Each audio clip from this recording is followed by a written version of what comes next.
Today's project was to pull the sliding door out of the boat. It's been about 4 years since I've done that.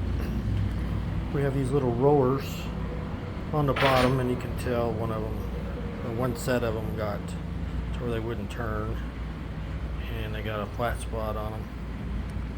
So I'm putting some new ones on. So they come out of the bottom of the door, and they have these little pins here for axles, and I'm sanding them. There's one that hasn't been sanded yet.